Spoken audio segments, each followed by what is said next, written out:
Muy buenas noches tengan todos ustedes. Qué gusto poder coincidir con cada uno de ustedes y poder darnos la oportunidad de aprender algo de la palabra de Dios. En esta noche vamos a dar seguimiento a algunas ideas que hemos estado comentando en los últimos días y que yo espero que puedan serles de bendición. Y es la implicación que tiene una palabra que muchas veces la hemos escuchado y que creo que en esta noche puede sernos de utilidad ir dimensionando lo que significa en el cristianismo. ¿De acuerdo? Entonces, Padre, en el nombre de Jesús, te damos gracias. Gracias, Señor, por lo que tú haces en cada uno de nosotros. Te pedimos, Señor, que seas tú en cada uno el que abra nuestros ojos, el que abra nuestro entendimiento, el que nos ayude, Señor, a ver y entender las cosas desde tu perspectiva. Sabemos, Señor, que tú tienes planes para nosotros y que esos planes son perfectos en ti. Te pedimos entonces, Señor, que podamos entenderlos como tú los entiendes, para que podamos llevarlos a cabo conforme a tu voluntad. Gracias en el nombre de Jesús.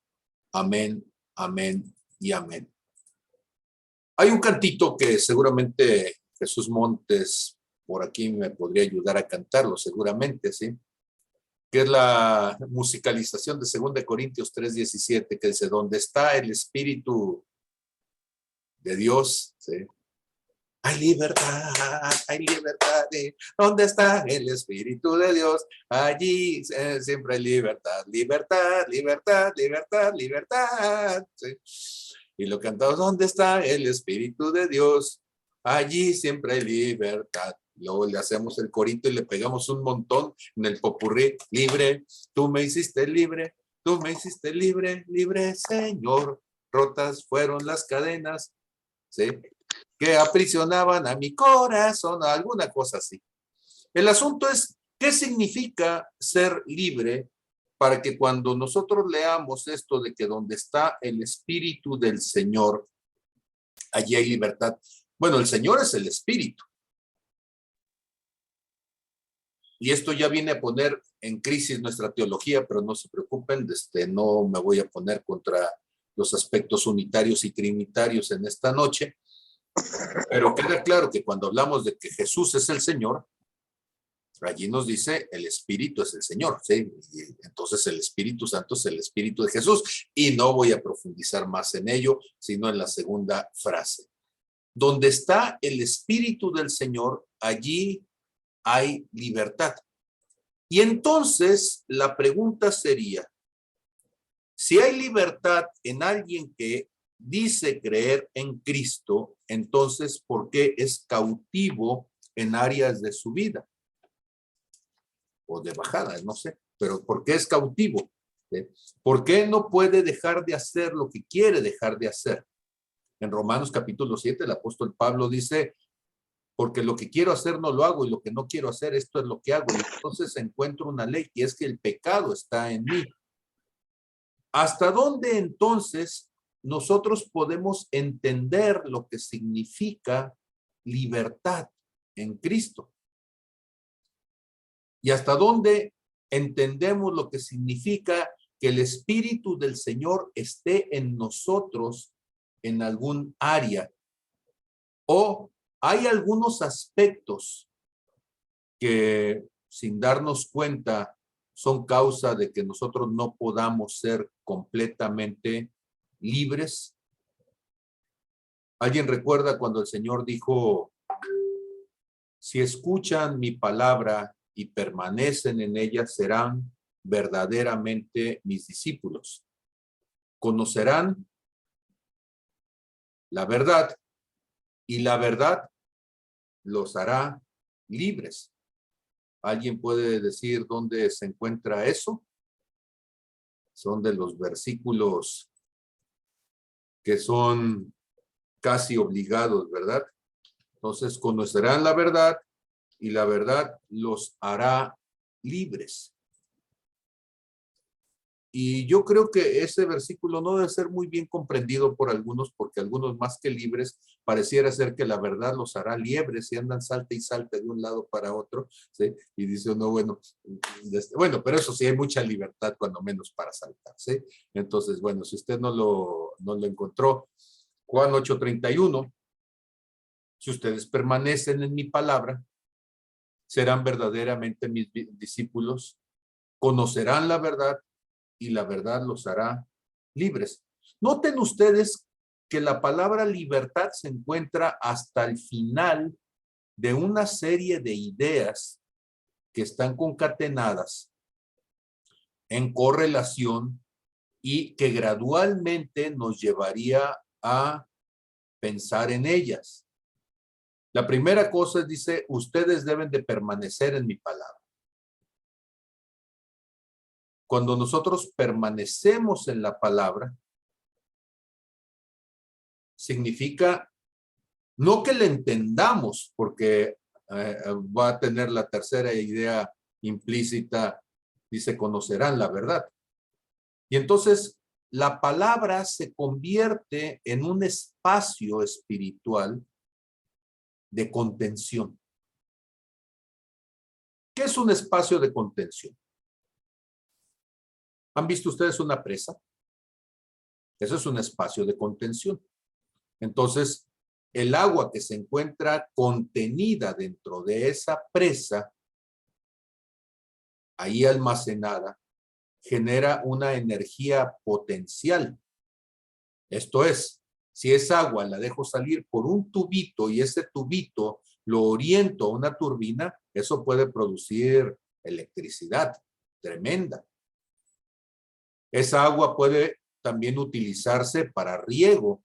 La tengo allí almacenada y la puedo entonces distribuir por gravedad, agua rodada, por canales, y puedo utilizarla entonces para vivificar todo un área. O se puede romper la presa y puede arrastrar y puede desbordarse y acabar con todo lo que encuentra a su paso. Cuando nosotros permanecemos en la palabra se convierte entonces en un contenedor. Y ese contenedor, no nos gusta la palabra en sí, el término en sí, pero la palabra de Dios es un límite. Entonces, si estuviéramos todos juntos el domingo, le diría, repita conmigo, la palabra de Dios es un límite. ¿Sí? Y para poder darle forma a algo, necesitamos un contenedor. Ya habíamos usado hace unos días el ejemplo del recipiente de gelatinas, y ya habíamos dicho que aquí en la congregación lo que hacemos es, ofrecemos moldes, para que usted agarre el molde y agarre entonces la forma de lo que usted quiere llegar a ser. El molde le da forma a aquello que está cambiando, transformando su forma.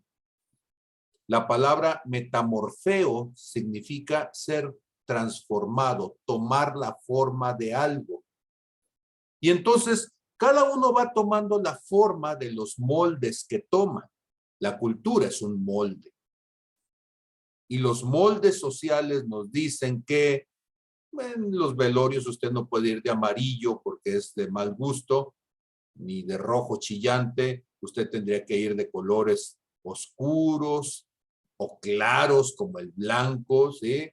Para sobre todo los de corte más indigenista y los de corte más védicos, que allá en la India usan colores blancos, y ahora pues en la nueva era pues la gente te pide que en los velorios vayas de blanco con esta influencia. Sí, pero si tú vas de amarillo, vas de verde chillante, de verde caña, pues te van a decir esto es una burla. Y entonces el molde social nos dice hay cosas que puedes y cosas que no puedes hacer. Si vas a una entrevista de negocios y te vas en traje de baño, pues va a parecer que es una burla, ¿sí? O te vas de chanclas cuando deberías de haber ido de traje, pues entonces todo el mundo te va a cuestionar acerca de ello. Ahora, yo sé que estamos viviendo en un momento en donde los muchachos están rompiendo los moldes y ellos piensan que lo rompen. Lo cierto es que están buscando nada más otros moldes, ¿sí? porque si tú le robas algo que es de él, el molde de no me robes, ese lo siguen contando todavía, ¿verdad? O el molde de no abuses de mí o no me quites mi tiempo. O sea, hay moldes que finalmente, socialmente, los tratamos de proteger porque nos ayudan a permanecer en armonía con los que están a nuestro alrededor. Y regreso entonces a la idea que tenía. La palabra de Dios es un molde. Y el Señor Jesús dice entonces, si ustedes permanecen en mi molde, si ustedes permanecen en mi molde, que es la palabra, van a tomar la forma de alguien que se parece a mí. ¿Sí? Entonces, las gelatinas espirituales de monito se llaman discípulo, ¿verdad? O sea, es cuando la persona ha pasado por el molde y el comportamiento, los pensamientos, la forma de hacer las cosas se parecen a la forma de Jesús. Pero la persona tuvo que haber pasado por el número 1, meterse en el molde, número 2, para tener la forma del molde, que es ser discípulo de Jesús. Y el molde no solamente es afuera, el molde es a nivel interior, a nivel de tu corazón, a nivel de tu espíritu. Curiosamente, entonces viene la tercera cosa, dice, y conocerás la verdad.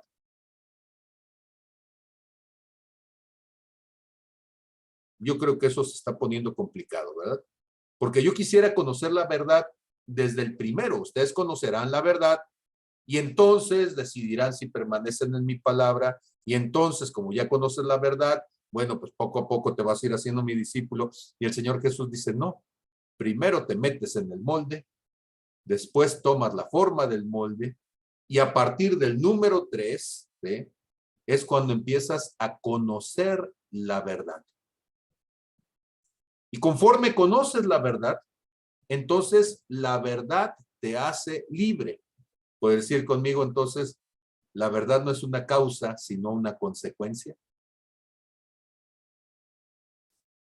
Y cuando nosotros hablamos que la verdad es una consecuencia, digo, la libertad es una consecuencia, perdón, no la verdad, la libertad es una consecuencia. Si la libertad es una consecuencia, entonces la libertad viene después de un proceso, no antes. La libertad viene después de un proceso, no antes. Una vez más voy a tener problemas con algunos padres de familia.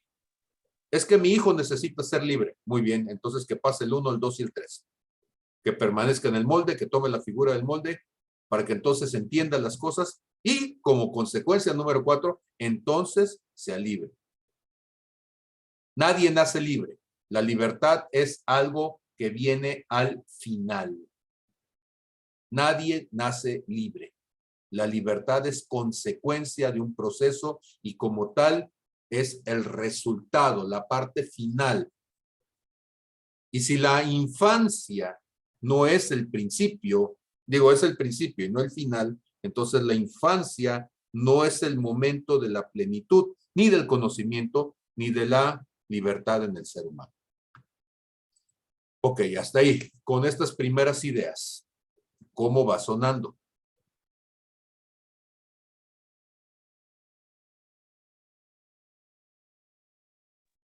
Congruente. Congruente, Jesús. Ok. Mili, ¿qué dice Mili? Necesario. Muy bien. Y a ver a quién más tengo la fotito allí, porque hay muchos que no los veo. Sí, ok. Muy bien. Entonces, seguimos por acá. Lore Torres. A ver, dime, Lore. Pues no, bien, es el proceso. Yo vi caer a mi hija y delante de mí sabía que la respuesta la tenía, pero no tenía oídos. Entonces dije, pues la tuve que ver caer hasta abajo y hacerse polvito. Sí, es el proceso real. Ok. Entonces, si es un proceso, ¿dónde empieza el proceso? Bueno, el proceso va a empezar en Gálatas capítulo 4, verso 1, y les pido que me acompañen para allá, entonces, por favor. Gálatas capítulo 4, verso 1, lo hemos hablado en muchas ocasiones, pero también les digo, entre tanto que el heredero Y cuando estamos hablando de heredero, estamos hablando del hijo de alguien, ¿sí? Y estamos hablando entonces de que ese hijo de alguien tendría la autoridad, tendría la riqueza, tendría el derecho de exigir. Y bueno, suena muy curioso cuando uno escucha a los cristianos decir, es que yo soy hijo de rey. Y los escuchas decir barbaridades y vivir bárbaramente. Y entonces dices, este está en Gálatas 4:1, ¿sí? Es heredero. Pero en tanto que el heredero es niño, y la palabra niño aquí es nepio, o sea, es alguien que no sabe, alguien que no entiende, y si se me permite decirlo ya desde ahora, es inmaduro. En nada es diferente de un esclavo, aunque sea señor de todo. Aunque le vaya a tocar la riqueza, aunque le vaya a tocar el poderío, aunque le vaya a tocar decidir después sobre grandes posesiones que van a afectar la vida de otros, sí, pero en tanto que es inmaduro, es un esclavo. En nada es diferente del esclavo, en nada es diferente del incapaz, en nada es diferente del necio, ¿sí? Sino que está bajo tutores y curadores hasta el tiempo señalado por el Padre, ¿sí? Así también nosotros, cuando éramos niños, estábamos en esclavitud bajo los rudimentos del mundo. Me voy a permitir poner aquí el interlineal, ¿sí? Para que vean ustedes dos palabras que son importantes. La primera de ellos es la palabra tutores, que es la palabra epítropos. Epítropos, epi, ¿sí? Como cuando nosotros decimos el epitelio, ¿sí? Epi es lo que está arriba, ¿sí?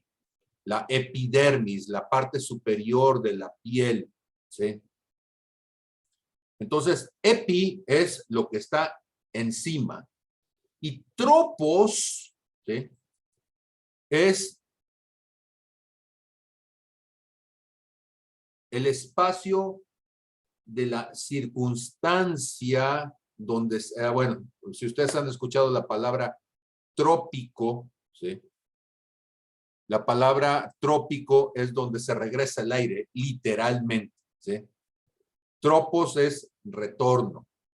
Entonces, epítropos es lo que está encima y te regresa. Y ahí lo que estamos diciendo es el que te sirve de bozal, el que te sirve de jalón, el que te dice hasta allí, ¿sí? Entonces, un tutor, ¿sí? Es un epítropos, es un guardián, es un administrador, ¿sí? Entonces, es algo que te gira el comportamiento, que te cambia el comportamiento, que te obliga a regresar a la visión una y otra vez, una y otra vez. Y algunos los haces retornar con palabras y otros de la oreja, pero finalmente lo importante es que se dé la media vuelta y que se regrese, ¿sí? Y que deje de estar en riesgo. Y la otra palabra es la palabra curadores. Y cuando nosotros hablamos de esta palabra curadores, de lo que estamos hablando, a ver, deje que se quite aquí que se me traba mi computadora. La palabra es oikónomos. Y de la palabra oikónomos, oikos es casa y nomos es regla. Entonces, de la palabra oikónomos es de la palabra que sale economista, economía, ¿sí? Y de ahí estamos hablando el que pone las reglas de la casa, el que administra la casa, ¿sí? Anteriormente a este tipo de gente se le llamaba mayordomos, ¿verdad? El que estaba a cargo de que la casa funcione. Y en la iglesia cristiana se habla de mayordomía. Muy bien. ¿Pero qué tiene que ver eso? Pues en el cuerpo de Cristo nosotros diríamos que hay dos tipos de personas. O sea, quienes de alguna manera son responsables de administrar las cosas, diríamos que es más la visión economista del oikónomos, la mayordomía por allí, que te ponen límites en cuanto a lo que estás haciendo con las cosas, y los epítropos, que están más al corriente de lo que estás haciendo en el corazón, los consejeros. A mí la función que me toca como ministro con ustedes es epítropos, ¿sí? O sea, yo estoy más encargado de saber qué está pasando con tu corazón y de ayudarte a darte la vuelta de la manita, del hombro o de la oreja, pero para decir, aguas, no te salgas de por allí, ¿sí? Vas rumbo a ponerte un trancazo. Y hay gente que está más encargada de la parte de la economía, que es el que pone los patitos en fila, pues sí. Y la gente que está más encargada de la economía es cómo estás llevando el ministerio, ¿sí? ¿Cuándo vas a hacer la reunión? ¿Cuándo es? Y estamos hablando de las cosas más generales, de cómo te relacionas con los demás. Pero ojo, dice que hay personas entonces que van a estar contigo para que madures. La intención de la palabra es llevarnos a la madurez. La intención de la palabra es llevarnos al crecimiento, ¿sí? Dice, así también nosotros cuando éramos niños estábamos en esclavitud bajo los rudimentos del mundo. La palabra esclavitud es la palabra doulos, entonces servidumbre. Y la palabra servidumbre en el contexto bíblico significa alguien que no tiene la capacidad de ejercer el libre albedrío, es alguien que no tiene la capacidad de ejercer libremente su voluntad, porque hay cosas, hay situaciones que lo llevan a comportarse de una manera contraria aún a lo que él mismo quisiera poder hacer. Imaginémonos por un momento, y solo como una forma de ejemplo, imaginémonos a un adicto, y el adicto quiere dejar de beber, pero no puede.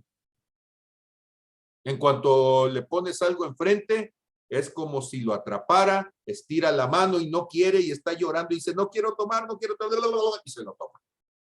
Bueno, está bien, pues, alguien que bebe no. Bueno, alguien que fuma.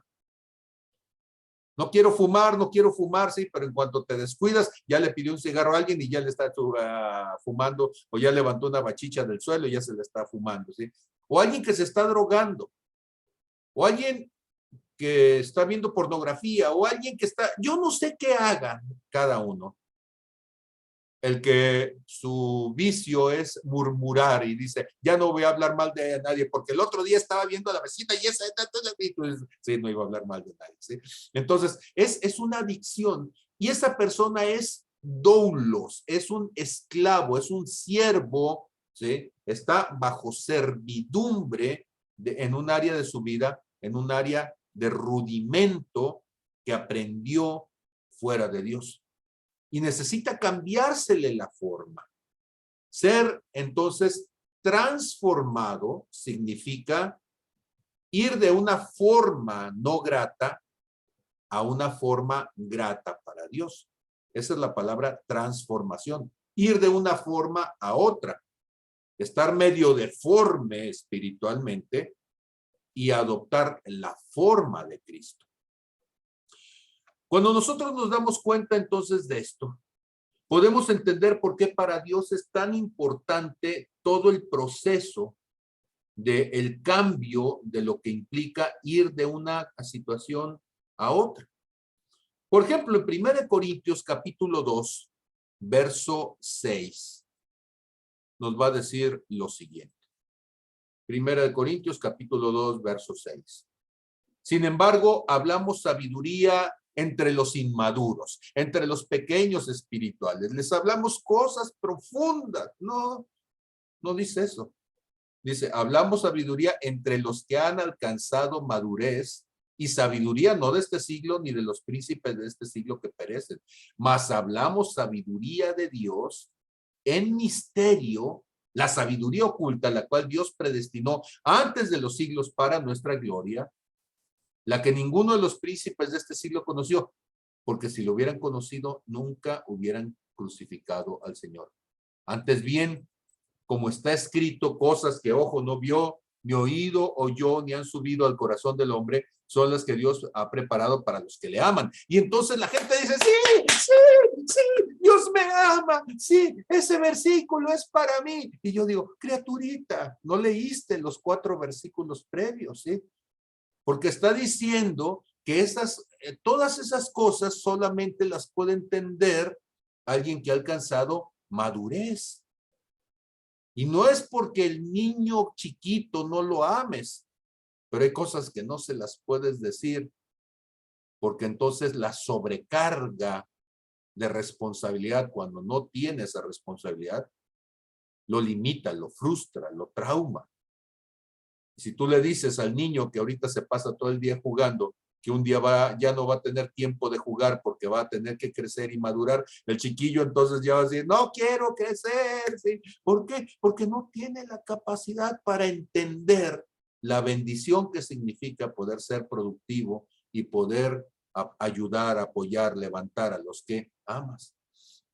Entonces, sabiduría entre los que han alcanzado madurez. Y entre los que no han alcanzado madurez, ¿qué? Bueno, pues a ellos les ponemos el Barney espiritual, ¿sí? Para que entonces ellos puedan decir, te quiero yo y tú a mí, ¿sí? Y entonces su cristianismo sea un cristianismo Teletubby, ¡abrazo! ¿Sí? Y fuera de eso, o sea, tú dices, ¿qué más hay ahí? Pues no hay más. Porque la inmadurez no nos permite entonces ejercer la decisión de transformar lo que está a nuestro alrededor. Ahora, yo sé, me van a decir, es que suena tendencioso con un versículo. Bueno, pues ahí les va otro, pues entonces. ¿Sí?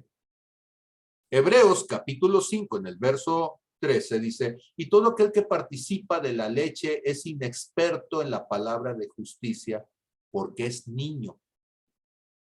¿Sí? Ok, me voy a regresar un poquito, ¿sí? Para que vean esto, desde el verso 11. Acerca de esto, tenemos mucho que decir y difícil de explicar por cuanto os habéis hecho tardos para oír.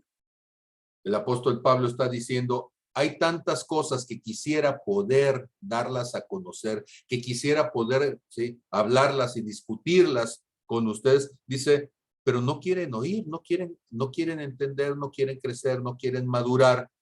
Y por eso, pues ya no les puedo decir más. Porque debiendo ser ya maestros, después de tanto tiempo, aún tienen necesidad de que se les vuelva a enseñar cuáles son los primeros rudimentos de las palabras de Dios. Y han llegado a ser tales que tienen necesidad de leche y no de alimento sólido. Tienen necesidad de leche y no de alimento sólido. Voy a hacer una pausa aquí y voy a decir algo que va a sonar crítica, pero no lo es. Hay congregaciones de corte 52. 52 significa de que de las 50 semanas del año, ¿sí? De las 52 semanas del año, ¿sí? 50 predican salvación y 2 predican diezmos, cada 6 meses. ¿Sí? Y entonces cada semana aceptas a Cristo, cada semana te arrepientes de tus pecados pasados, cada semana vuelves a decir, sí, Señor, yo quiero que entres a mi corazón, cada semana haces la oracióncita, ¿sí? Y dices, y bueno, está bien, la primera semana estuvo muy bien, la segunda semana dices, bueno, por si hacía falta, la tercera semana, bueno, si se desamarró, pues que se amarre, pero a partir de allí dices, algo más debería de suceder en el cristianismo, porque la salvación no es el fin de la vida cristiana, la salvación es el inicio. Tú necesitas ser salvo como hijo de Dios. Y eso es como pensar que toda la vida consiste en salir de la matriz de tu madre. No, pues ya te parieron. pues ahora a crecer y a madurar y échele ganas porque la vida se nos va muy rápido, ¿sí? Y está muy competido esto como para estarte esperando años. Entonces, tenemos que darnos cuenta que el crecimiento limita la bendición. Y entonces dice Hebreos 5:13, siguiendo con lo que estábamos ahorita, y todo aquel que participa de la leche, ahora sí, es inexperto en la palabra de justicia porque es niño. Pero el alimento sólido, una vez más, y no es que Dios sea sectario, ¿verdad?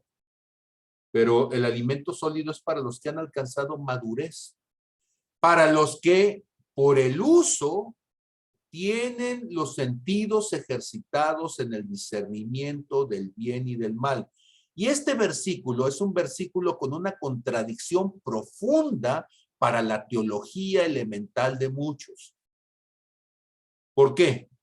Porque en Génesis capítulo 3, la serpiente dice, pero es que Dios sabe que el día que prueben de ese fruto, serán como Dios, conociendo el bien y el mal. Y entonces tú no tienes que tener ningún entendimiento de eso, porque esa es la santidad. Y el escritor de Hebreos, aquí en 5:14, nos dice, para los que por el uso, los que tienen tanta experiencia haciéndolo, que se han enfrentado tantas veces a ello, que han desarrollado en sus sentidos la capacidad de discernir lo que es de Dios y lo que no es de Dios, lo que es adecuado y lo que no lo es, lo que es bendición y lo que no lo es. Entonces, el asunto es que la madurez implica el desarrollo de un sentido crítico. Hermano, no critique. Bueno, la palabra crisis, de donde viene la conjugación diacrisis, que se traduce como discernimiento, tiene dos términos. El primero es dia, que es a través de, por medio de, en griego. Y el segundo, que es crisis, que implica un tiempo de decisión. Entonces, ¿cómo maduras? A través de tener que pasar decisiones, a través de tener que enfrentar situaciones de decisión. A Dios no le importa cuántos años tengas. A Dios le importa qué decisiones has tenido que tomar. Y tú puedes tener 100 años en la iglesia y todavía no decides ni siquiera bautizarte. Estás empezando, ¿sí? No has tomado ni siquiera la primera decisión. De decir, estoy dispuesto a hacer un parteaguas, un antes y un después. A dejar mi vieja ideología del cristianismo atrás y a comenzar desde donde tú quieras, Señor. Esa es una decisión. Y entonces a veces uno siente que ha avanzado, pero no has tomado las decisiones elementales para seguir avanzando, ¿sí?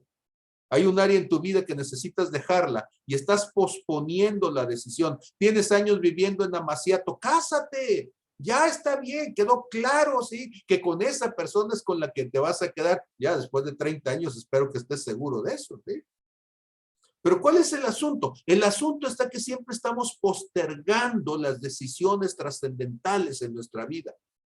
Entonces no puedes hablar de madurez, cuando todavía las cuestiones básicas no somos capaces de hacerla. ¿Qué es madurez? Entonces,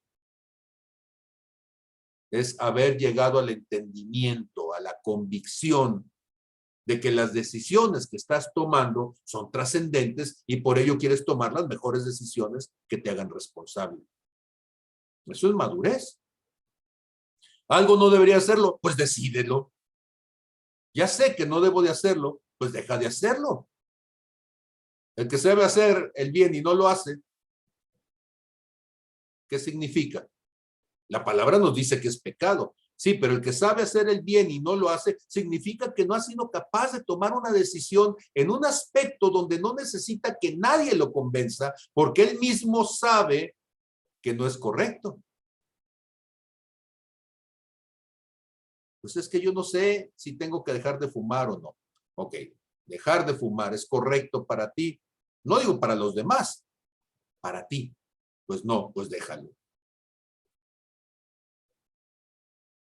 Cuando yo me convertí, en la primera semana de convertido leí la Biblia, lo cual en mi momento pues no era nada meritorio. Yo siempre he leído, y lo digo en santa paz, ¿eh? Ha sido quizá de las pocas cosas que he hecho más o menos en la vida, leer. Y entonces pues me senté y dije, bueno, pues si que ser cristiano significa conocer la Biblia con una nueva visión, con el Espíritu Santo en la cabecera, pues empecé a leer la Biblia y entender cosas que antes como monje católico no había entendido. Y una de las cosas que entendí es la palabra indefectiblemente. ¿Alguien la conoce?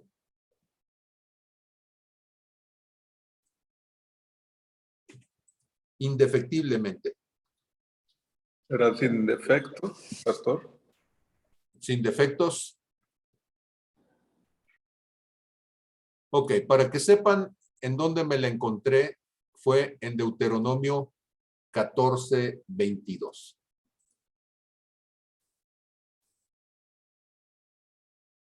Yo estaba leyendo alegremente la Biblia, ya había pasado 4 libros, ya iba por el 5º, ¿sí? Leyendo a marchas forzadas porque yo quería decir, ya leí toda la Biblia. Y de repente llego a esta palabra que no es del español cotidiano, ¿sí? Indefectiblemente. Y dice, indefectiblemente desmarás, ¿sí? Todo el producto del grano que rindiere tu campo cada año. ¿Sí? ¿Qué está diciendo? Indefectiblemente significa sin pretextos, sin excusas, ¿sí? Sin darle la vuelta. Dirán en mi rancho, perdón si alguien se ofenda, sin hacerte pato. ¿Sí? Cuando Dios me lo empezó a explicar así, porque yo les dije hace un momento que el Espíritu Santo me estaba releyendo la Biblia cuando yo la estaba leyendo, ¿sí? Estaba leyendo, estaba orando en lenguas mientras le iba leyendo y de repente yo iba entendiendo esas cosas, ¿sí? De esa manera bruta, porque Dios le habla a cada uno como necesita entender, y pues a mí me habla en lenguaje de rancho, ¿sí?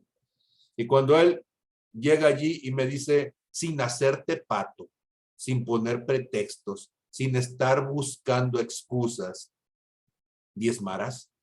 Yo no necesité que nadie me enseñara algo que la palabra me dice que yo tenía que hacer. Y en ese mismo momento dije, está bien, Señor, tienes razón.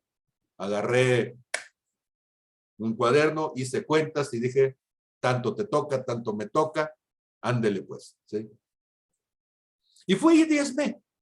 Me acaban de correr en esos días, digo, a las semanas me corrieron del trabajo. Yo era monje jesuita, que cuando salí del seminario vine a Tepic, los monjes maristas me dijeron, bueno, tú vienes del monacado, vente con nosotros como monje. Y dije, no, ya me quedó claro que ser monje en la estructura no me va bien. Me dijeron, bueno, pues de maestro de matemáticas. Y mientras fui monje con reminiscencias católicas, todo estuvo muy bien. Cuando me convertí al cristianismo, se empezó a poner rara la cosa porque empecé a orar antes de dar clases, cosa que como monje no hacía. Y empecé a hablar de la palabra, ¿sí? Cosa que antes no hacía. Y empecé a tener una experiencia del Espíritu Santo, cosa que no había tenido antes, y se empezaron a preocupar porque ya no hablaba normal, ahora empezaba a hablar mucho acerca de una comunión con Dios. Y curiosamente los muchachos me empezaron a buscar más y a preguntarme, me pidieron que ya no lo hiciera dentro de la escuela, entonces me salí a la banqueta y el puño de chamacos iban detrás conmigo a estarme preguntando cosas. Los padres de familia se quejaron y entonces para vacaciones de verano, el director, que era amigo mío, el maestro Jorge Nuno, me dijo, Pablo, te tengo que despedir. comité de padres de familia me está presionando mucho en eso. Y yo le dije, no tengas problemas. Como los contratos son anuales, entonces no tienes antigüedad. En ese tiempo yo ganaba 750 pesos al mes. Estoy hablando hace ya un buen rato. Por la ley federal de trabajo me tocaban máximo 3 meses de salario. Entonces 750 por 2 son 1,500, ¿sí? Más otros 750 ya son 2,250. Eso era lo que por ley me debía haber tocado. Y me dijo, pasa con la secretaria y te va a dar tu finiquito. Voy con la secretaria y me da un sobre gordito. Y yo lo siento muy gordito y volteo con él y le digo, ¿está bien? Y él me dice, sí, está bien. Y salgo entonces, ya le dije, gracias, voy a la calle. Y cuando salgo y cuento, eran 11,000 pesos. Entonces, no eran 3 meses de salario, era más de un año de salario. Y entonces dije, iba un amigo conmigo, ¿sí? Yo estaba recién convertido y mi amigo estaba medio preocupado por qué me estaba pasando. Y le dije, ¿sabes qué? Acompáñame. Y me fui con quien era mi pastor en ese momento. Saqué mi sobre, saqué 1,100 pesos de los 11,000 y dije, este es el 10.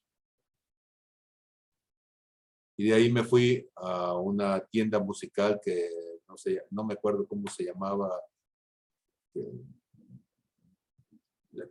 no sé, casa de música, alguna cosa así se llamaba.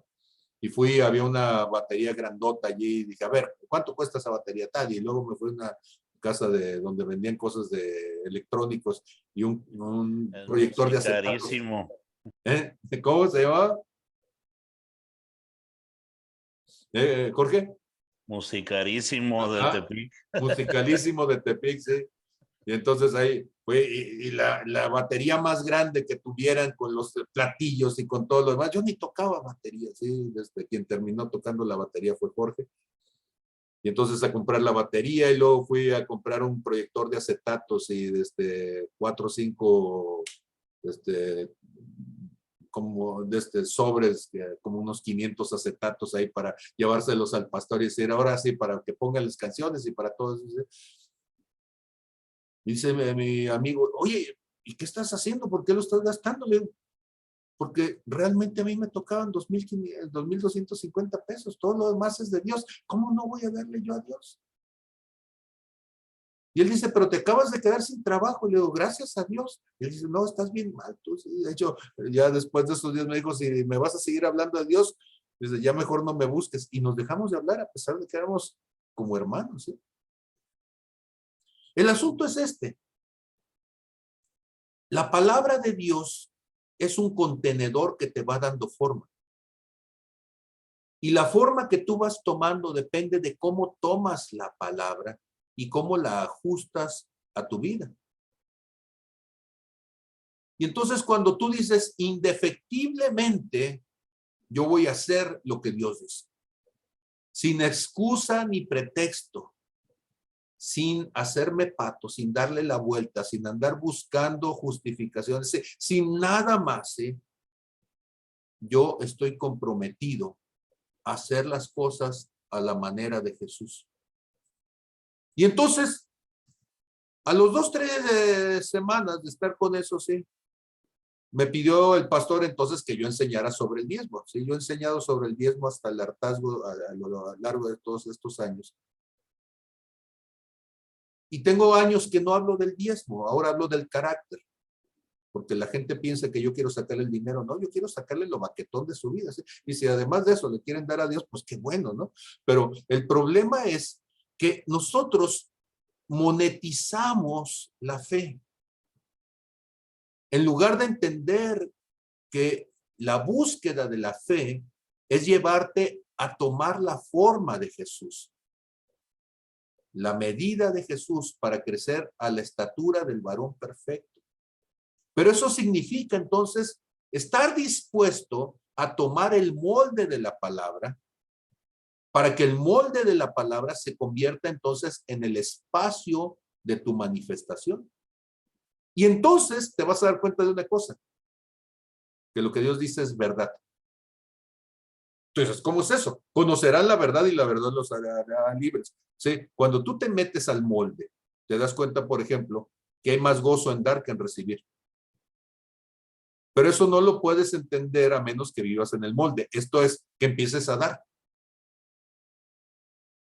Y cuando tú empiezas a darle a alguien que le cambia la vida lo que le das, entonces tú dices, valió la pena lo que le di.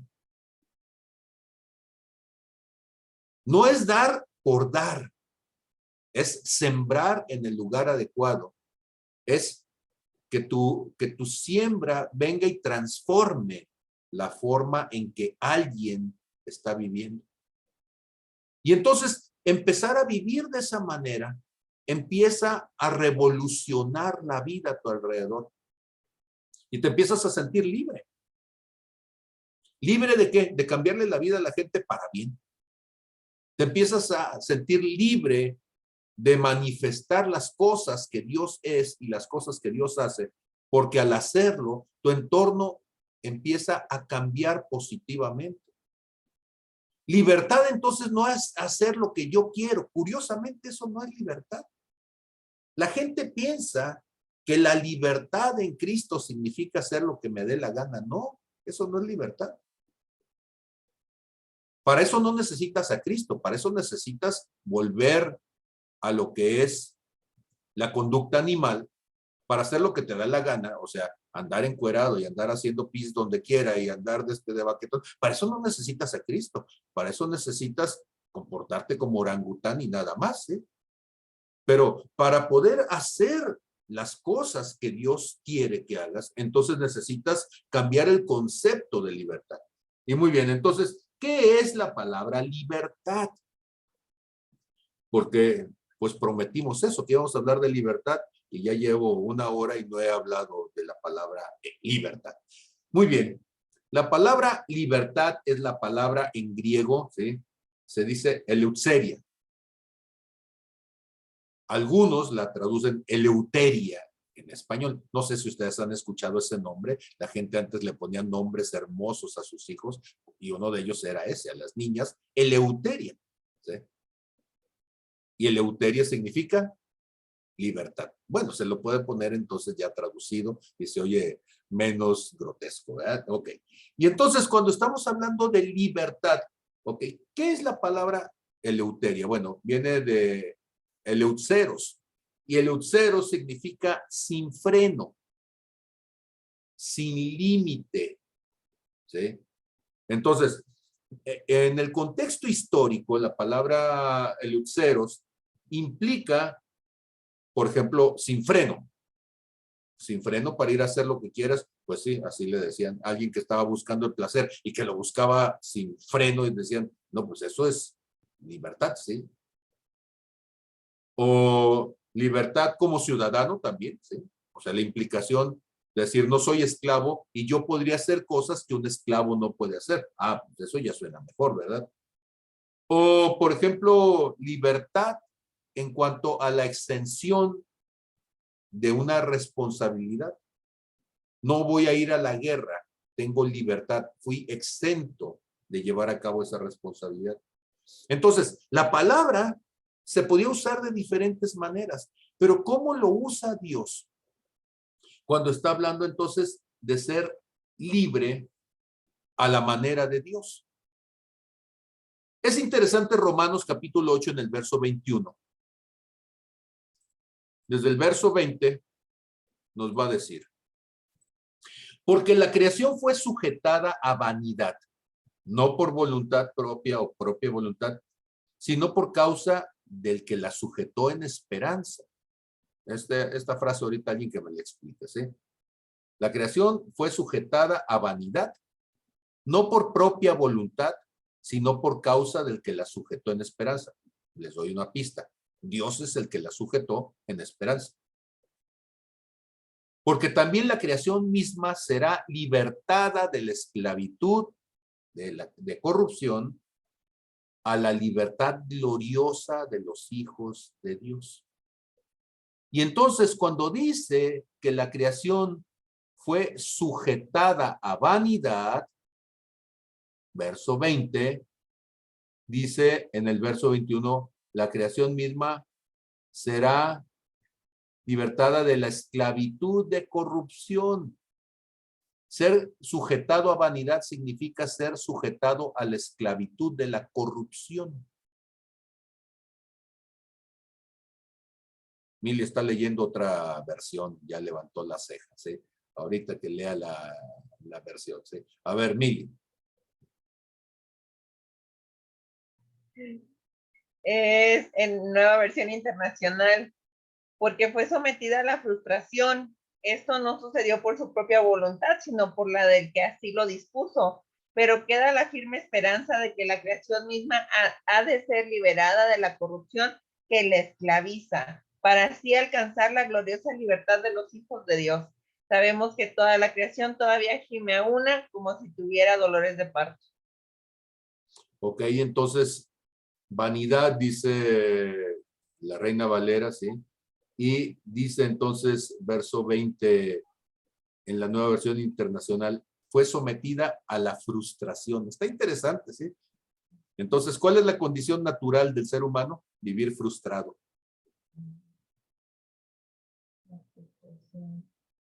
Dice, y esto no sucedió por su propia voluntad, sino por la del que así lo dispuso, pero queda firme la esperanza de que la creación misma ha de ser liberada de la corrupción que le esclaviza, para así alcanzar la gloriosa libertad de los hijos de Dios. ¿Y cuál es la gloriosa libertad de los hijos de Dios? ¿Qué implica? ¿Qué me dicen ustedes? A ver, ¿cuál es la libertad gloriosa?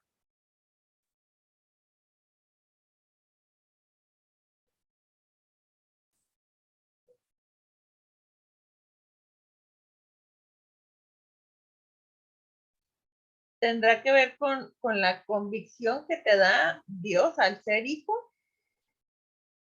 Porque cuando tienes convicción no te sientes esclavo, te sientes libre. Ok, ¿quién más?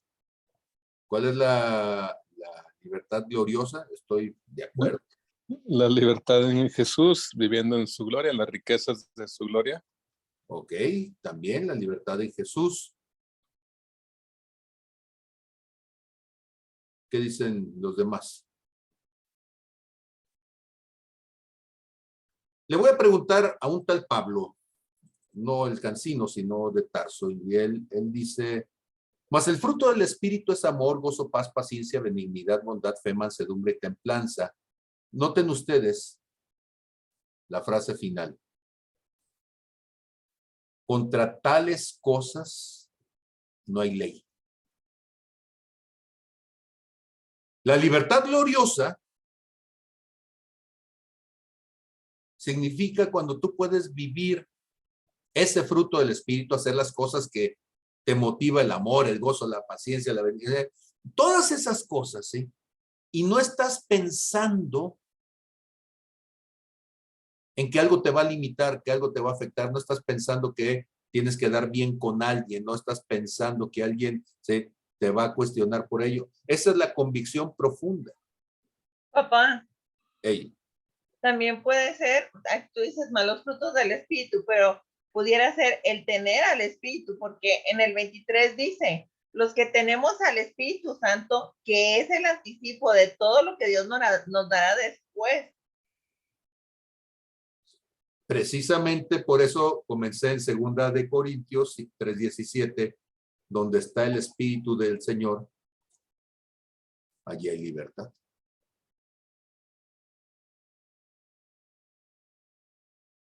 Y entonces, cuando tú dices, ¿qué es libertad? Libertad es vivir en el fruto del Espíritu. Libertad es tomar decisiones en el fruto del Espíritu. Libertad es no vivir entonces bajo, decía hace un momento que estábamos en Gálatas, ¿sí? Pero los que son de Cristo han crucificado la carne y sus pasiones, ¿sí? Si vivimos por el Espíritu, andemos también por el Espíritu. Hagamos todo por el Espíritu. La libertad gloriosa de los hijos de Dios es cuando tú puedes ir y sanar, levantar un muerto, nada más por el gusto de levantar al muerto, ¿sí? Cuando puedas ir y sanar a alguien por el gusto de sanar a alguien.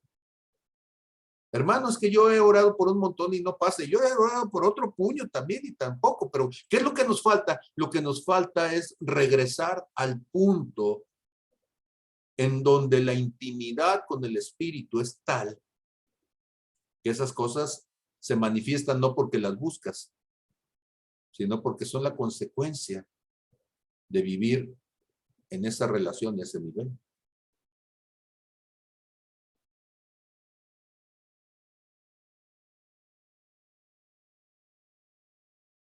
Solo el gozo de hacer lo que hace tu papá. ¿Sí? El hijo hace lo que ve a su padre hacer.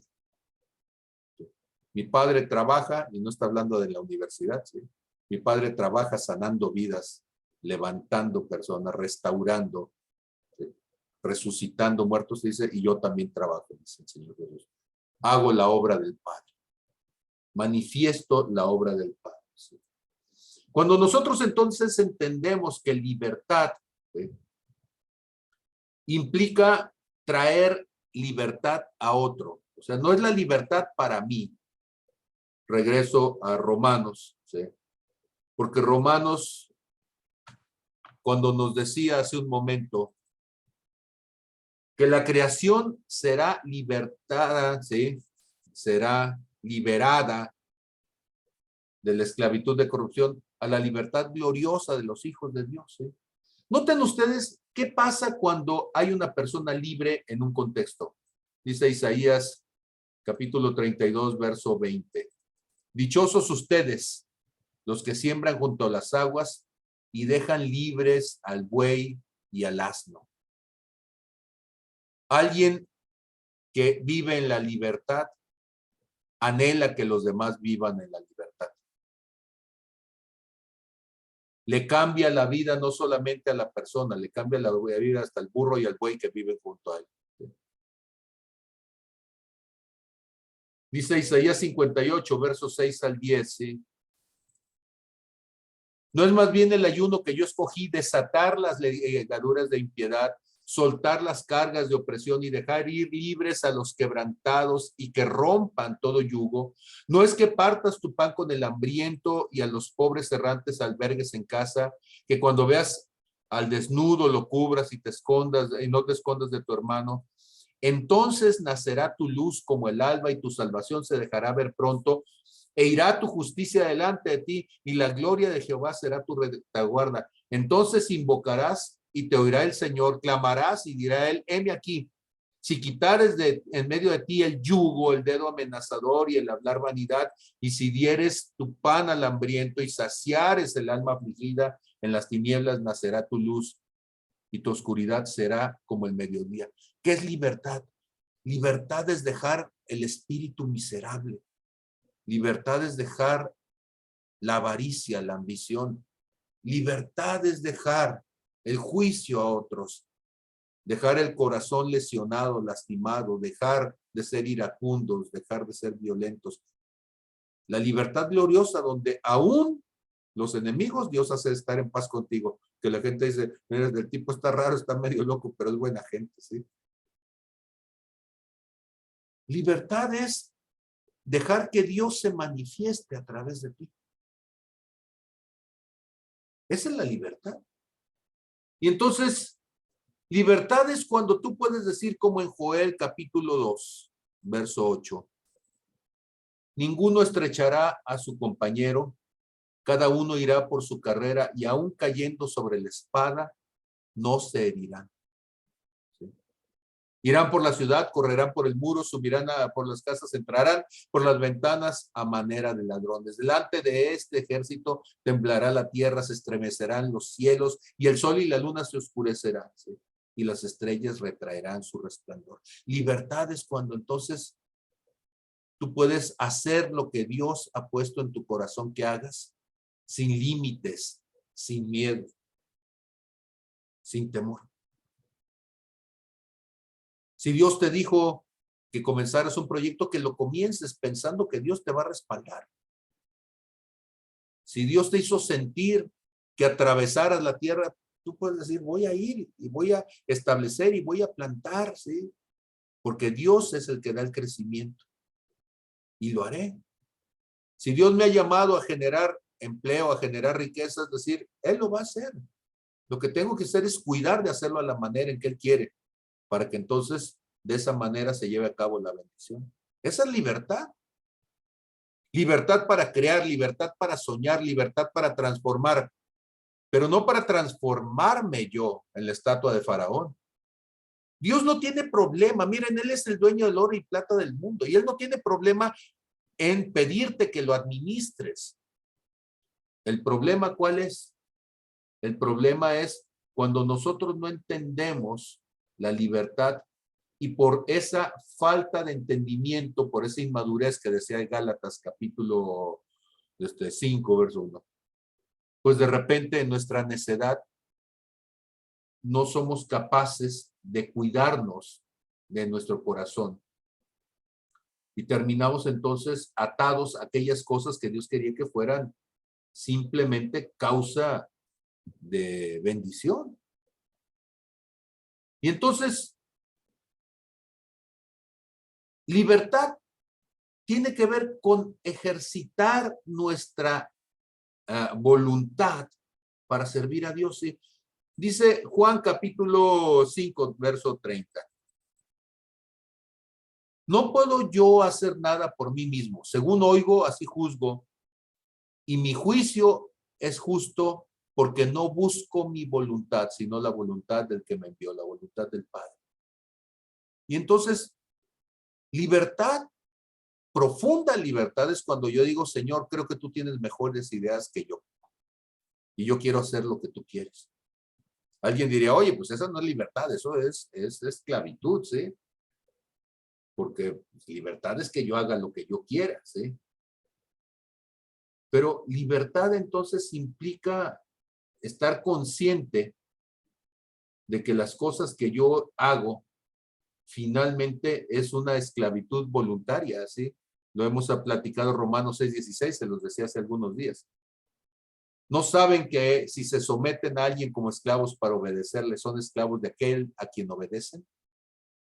Sea del pecado para muerte o sea de la obediencia para justicia. Entonces decir, Señor, o sea, yo no quiero tener límites y yo anhelo y sigo orando para que Dios aclare cosas en mi vida y haya cosas que las pueda soltar en medida de que Dios va contestando otras cosas más, ¿sí? Yo anhelo la libertad, honestamente, de regresar a mis primeros días de cristianismo, donde era un heroico desempleado. ¿Y saben qué hacía todo el día? Pues oraba y estudiaba. No tenía gente que cuidar, no tenía escuelas que administrar, no tenía estudiantes reprobados que buscar, que se acreditaran. Y digo, está bien, o sea, estoy dejando una huella en alguna gente. Pero hay un momento en donde tú dices, yo anhelaría tener la libertad de solamente hacer lo que tú quieres que yo haga. Estuve en Guadalajara 3 días, quizá si me hubiera quedado 4 o 5, hubiera tenido tiempo después de la ceremonia para ahora sí hablar con la gente que estaba ocupada preparando la ceremonia y por eso no hablamos lo que deberíamos de haber hablado. Mi padre espiritual, el hermano Gerardo Gagiola, llegó un momento en donde dejó todo ministerio para dedicarse a viajar y viajar no turísticamente, sino viajar y quedarse una semana en casa de un pastor, ¿sí? Y poder hablar con él horas y horas y horas para cambiarle la vida, para transformar su vida, su matrimonio, su ministerio. Y así agarraba rumbo y llegaba hasta Estados Unidos, frontera con Canadá, y luego bajaba de regreso hasta llegar a Colombia, y otra vez ahí iba manejando de ida y manejando de regreso. Y tú dices, ¿y cuándo descansaba? No, pues es que ese era el descanso. Era el viaje, era la relación, la amistad. Cuando nosotros entendemos que libertad no está peleada con el Espíritu de Dios, al contrario. Dice 2 Timoteo 1:7, porque no nos ha dado Dios espíritu de cobardía, noten ustedes, sino de poder, de amor y de dominio propio. Poder y amor son hacia otros, es una expresión poderosa de Dios, y dominio propio tiene que ver con la mansedumbre para poder manifestar aquello que Dios quiere. Somos una generación de cristianos que ha perdido el dominio propio. Somos incontinentes. Y causa de ello es que no podemos manifestar el poder de Dios. Porque si Dios nos diera el poder sin restricciones, honestamente muchos seríamos como changos con escopeta, ¿verdad? Andaríamos haciendo masacres, ¿sí? Porque ese día amaneciste tú con ganas de vaciar los hospitales y Dios te va a decir, ¿y cuándo te dije yo que vaciaras el hospital? Quizá ibas a ir a sacar uno, ¿eh? Y los demás, pues ahí están a remojo, no sé. Jesús tenía todo el poder para sanar. Sin embargo, no vemos que anduviera haciendo cosas arbitrariamente. ¿Se han puesto a pensar en eso? ¿Cuántos muertos resucitó Jesús?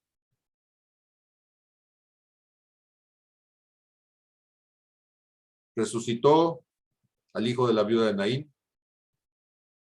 Resucitó a Lázaro. ¿A quién más resucitó?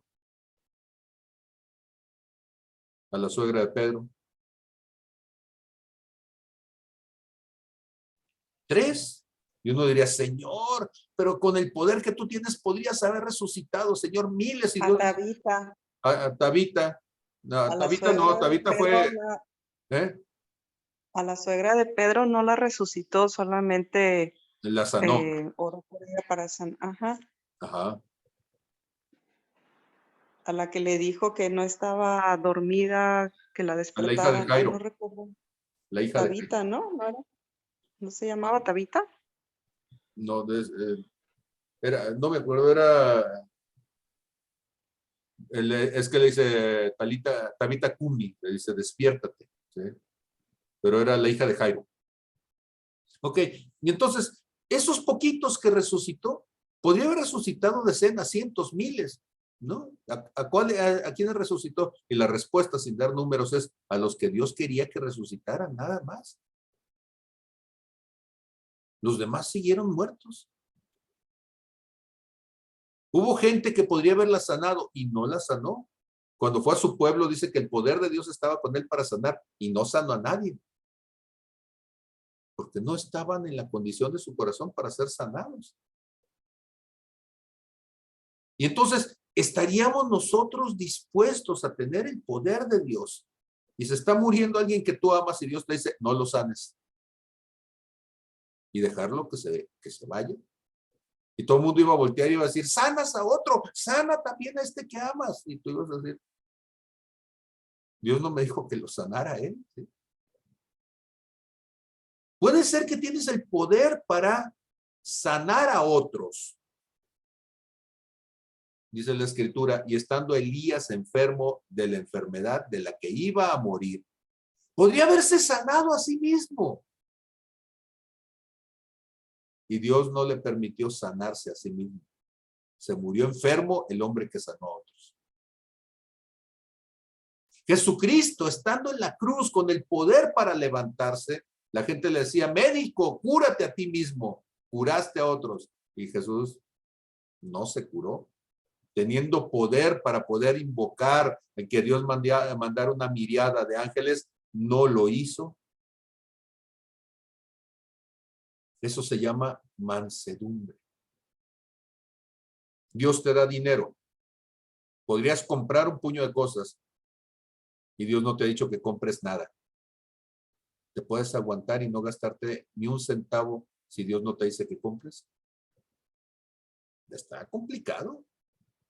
Dios te revela cosas, te da una palabra profética tremenda y Dios te dice, como le dijo a Daniel y como le dijo a Juan el discípulo, sella los libros, o dicho de otra manera, cállate la boca, esto es entre tú y yo, tú querías saber, yo te lo revelé, pero no le toca a nadie más saberlo.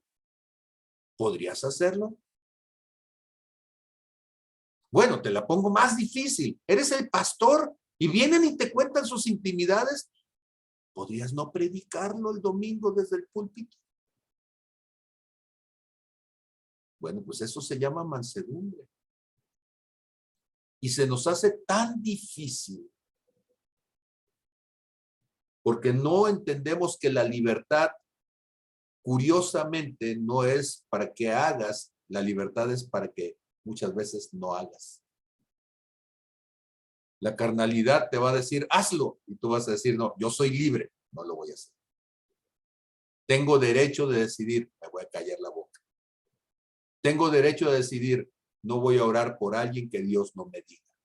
No voy a imponer con ligereza mis manos. No voy a manifestar un poder que Dios no me ha dicho que manifieste, porque eso sería hechicería. Sería ocultismo. Y entonces, aquí vamos a dejar nuestra clase el día de hoy. ¿Dónde termina entonces la libertad? Donde comienza el ocultismo. Donde comienza la hechicería, ahí se fue el poder de Dios. Y entonces hechicería no solamente es hacer sortilegios, no solamente es agarrar desde los chupamirtos y envolverlos en no sé qué. Hechicería es usar el poder de Dios, usar las cosas de Dios, usar lo que le pertenece a Dios de una manera contra Dios, fuera de lo que Dios quiere.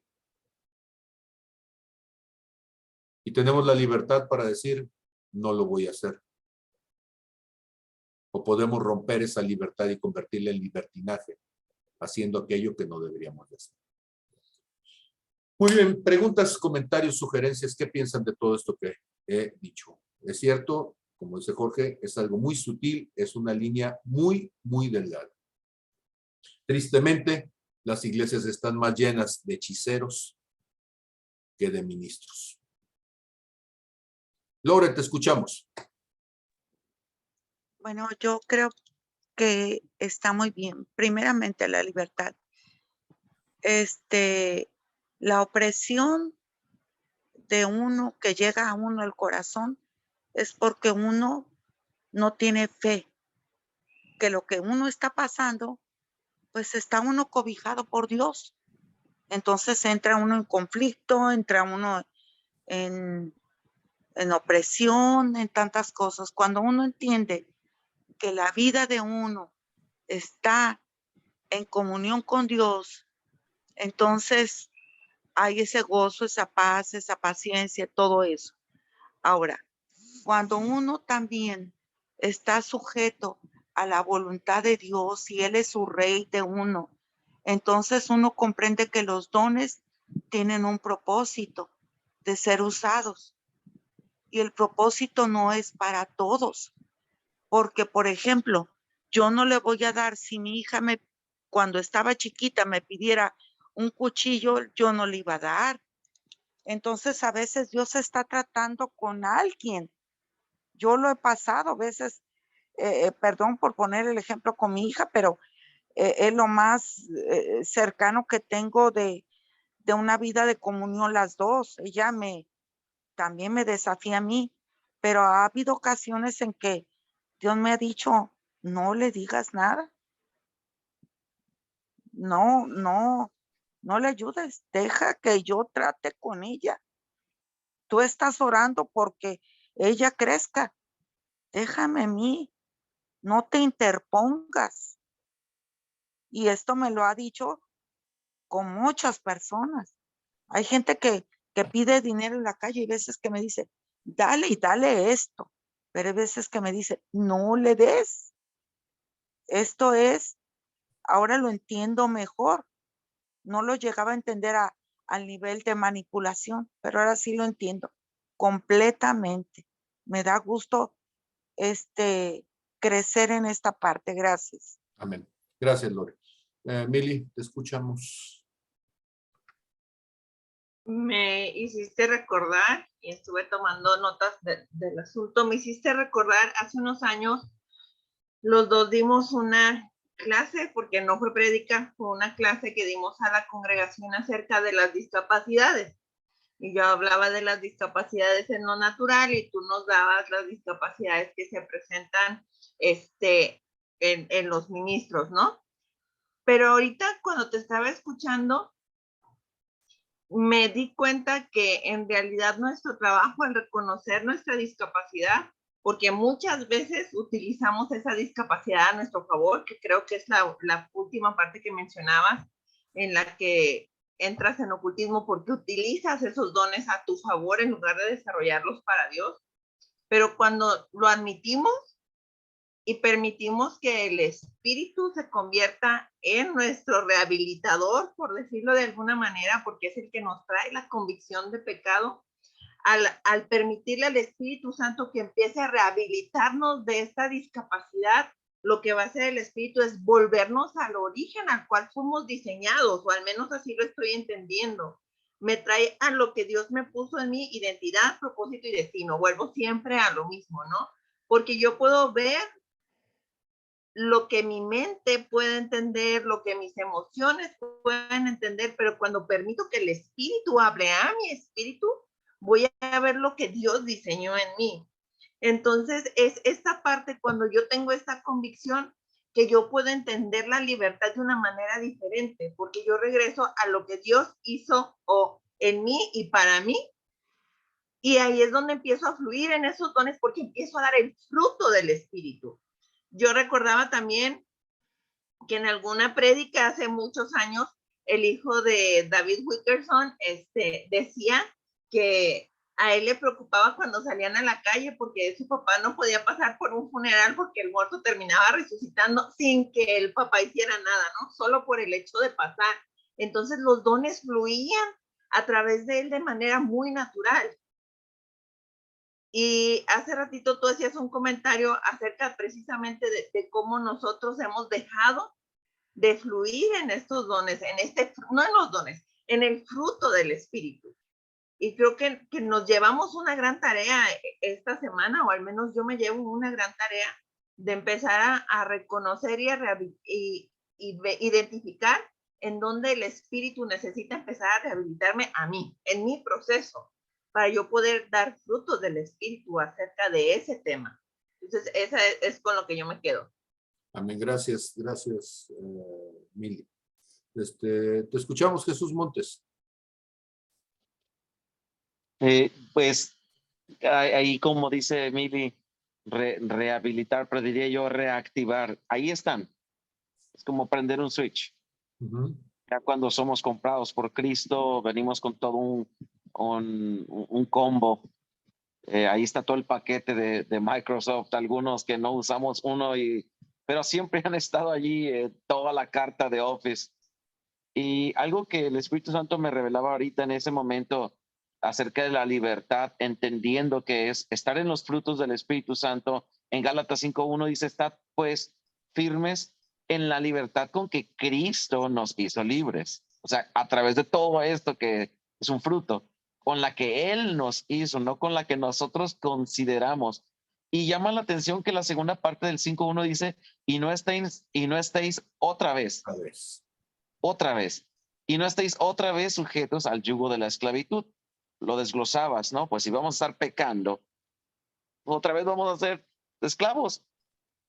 Y supuestamente vivíamos en la libertad, pero la libertad esa es la que a veces nos lleva a ser interpretada por nuestra propia lógica y nos anda terminando allá aventando con el pecado nuevamente. Entonces, la libertad de la cual tú estabas platicando el día de hoy es estar en el fruto del Espíritu, y contra esas cosas no hay nada que nos vaya a acusar. Entonces, eso sí nos ayudó al día de hoy a entender que la libertad con la que Cristo nos llamó es aquella libertad donde puedes andar del punto A al punto B sin hacerte daño ni sin hacer daño. La libertad con la que Cristo nos llamó es que así como nosotros hemos sido libres, otros puedan ser libres. Y lo ilustrabas con el versículo del buey y el asno. Entonces Dios a mí en lo particular me habló, o sea, ok, ya no vuelvas, ya estabas allá, te hice conocer al Espíritu Santo y con él todos los frutos. Entonces, algunos, pues todo se engloba con esto y culmino con ese punto. Es cierto, donde está el Espíritu de Dios, allí hay libertad.